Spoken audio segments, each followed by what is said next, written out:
Hi everyone and welcome to Karl Woodcraft. I'm Karl and in today's video we're going to be looking at how to sell your woodworking projects. There's two parts to this video. The first part is where to sell your woodworking items and the second part is how much do you charge for your woodworking items. So stay tuned and we'll get straight into the video.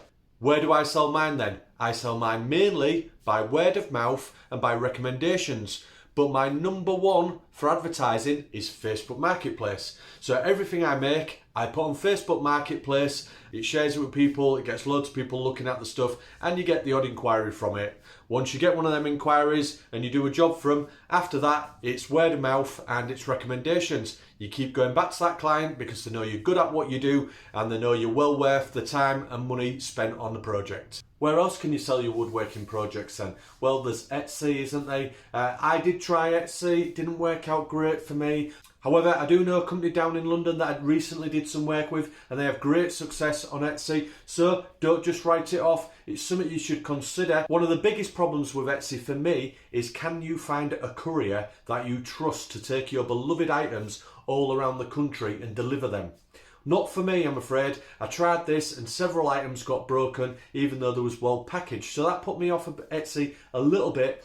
And the second thing that put me off Etsy, this isn't an Etsy rant by the way, but the second thing why I didn't go for Etsy was the fact that everything needs to have free delivery. If you don't give free delivery, then you don't even get seen anywhere in the listings.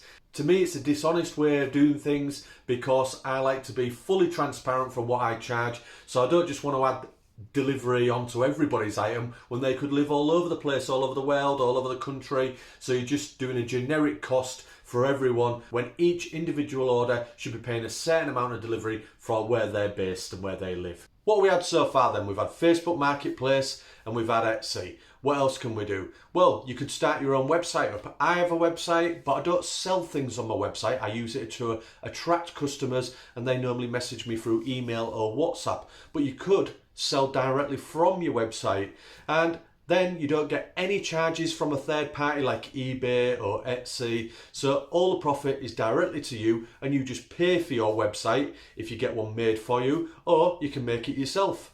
When you've got your own website then you're in full command of what goes on there, aren't you? You've got total control of it, total control of the costs, and you're the boss. So to me, that's a really good way to go. What else could we look at then? We've got eBay. eBay's quite a good one. The costs are very transparent and you know what you're paying up front. You can also use a regular courier service to send your items. What I mean by that is you can set up an account with a courier service and then every time an item gets sold, they automatically dispatch it for you. So eBay is really good for that. And I did do that at one point with some of my smaller items, but I no longer do it anymore just because I like to do it face to face and locally. That brings me swiftly on to the last one, which is locally and by word of mouth. And for my business, that's the most important way to sell. Everything I sell is sold at a maximum distance of about 50 miles. I have sold the odd thing further afield than that, and I've travelled to Newcastle and London, but predominantly everything is sold in Hull and East Riding of Yorkshire. The way I succeed in doing that locally then is by having a really good reputation. So everything we make sure that if it wouldn't go in our own house, that it won't be going in the client's. Reputation is paramount. We try to be on time, we try to be diligent, and we make everything to the highest standard possible. And lastly, we use great materials and provide a quality product. That way the customer knows they're buying a quality product and it's worth spending their hard-earned money on. We're just going to talk about the importance of social media then. For us, social media is a great platform and it's not to take direct orders from, but what it's to do is it's to promote the business. Without paying for any advertisements, what we can do is we can post on Instagram, we can post on Facebook, Pinterest, all these different platforms. And what it does is it puts you out there for people to look at your work and see the quality and the standard of what you're producing, and then from there they come to you. So our biggest one then is probably Facebook and Instagram. Instagram, every day we put pictures of what we make, how the project's going, timelines, and again that all goes straight over to our Facebook shop. So everybody knows where we are with our projects, how good the projects are, the quality we're producing, and it just gives a story of what you're doing, and that gives the customer something to look at. It feels like they're part of the project and it gives them that sense that you're still moving forward all the time. So social media for us is our #1 selling platform. And from there we get all our direct messages for our orders. Just before we move on to how to charge for your work then, I just want to say a quick thank you to my Patreon and channel members for these glasses, because I saved up all the funds to purchase these glasses from the money that you've donated to the channel. So thank you so much for that. If you'd like to be a channel member or Patreon supporter, I'll leave links down below so you can jump on board. You get extra content and you get your name in the credits at the end of the video. Right, moving swiftly on then, how to charge for your work. Right, this is quite a tricky subject. If I was to go onto the UK Woodworking Forum now and I was to put, how should I charge for this piece of work? Everybody would say, time, labour, materials, blah, blah, blah. Well, it doesn't always work that way. Some projects have a ceiling of what you can charge for. Some projects have not an unlimited ceiling, but let's just say it's supply and demand. At the minute, what are we paying for our timber? Well, we're paying well over the odds, aren't we, for our timber at the moment, and that's because of the supply and demand.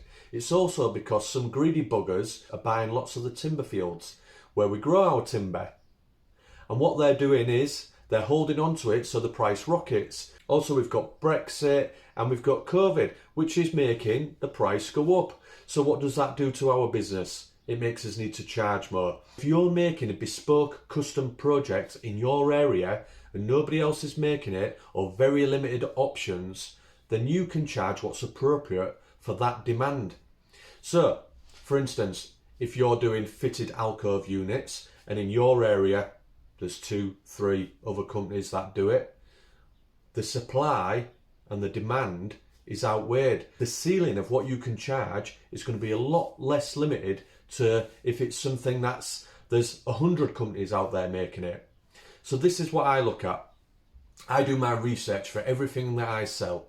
Yes, I take the equation materials and time, but I also look at what these projects sell for.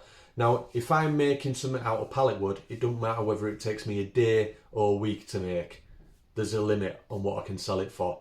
Loads of people are selling rustic projects. You can make rustic projects out of pallet wood and things like that with limited tools in your workshop, unless you're Mark from Dana Made, and that's a different level of pallet wood projects. But you get what I'm saying. So if I'm making out something out of pallet wood, say for instance one of my wine racks, it doesn't matter how long that takes me, it doesn't matter how much effort I put into it, it's not going to go for more than £45, is it? But if I'm doing a fitted alcove shelf and there's not many people in my area that can do it, I can charge a lot more. So yes, use the time and materials equation, but also have a look around. Look on Etsy, see what people are charging. Go around your local furniture shops, see what they charge, and then decide on what you want to charge for your project. Do not undersell yourselves.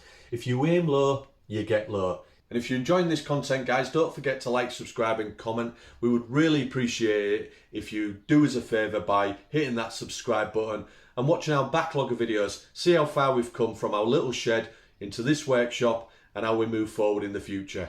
If you aim higher, obviously being realistic, then you're going to go to the higher clientele.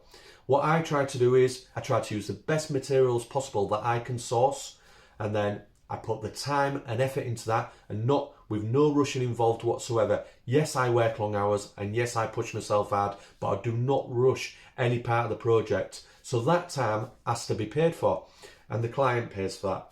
Also, value your time, value your family, value your life, and that costs something. So this isn't one of them videos where you're just going to hear the same old thing. Time, materials, blah, blah, blah. No, value your time, value your family, and charge what you think you're worth. If you're charging too much, you won't sell out.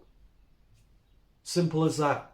So do your research, see what things sell in your area, see what the demand is in your area, and then charge accordingly. I know that's complicated and it's not saying, right, this is what you should charge, but that's how I see it. And it's working for me. We went 2 years part-time and then we went full-time in January, and we are fully booked up until September. And that, guys, honestly is it. If you've enjoyed the video, don't forget to like, subscribe and comment, and I'll catch you on next week's video. See you later.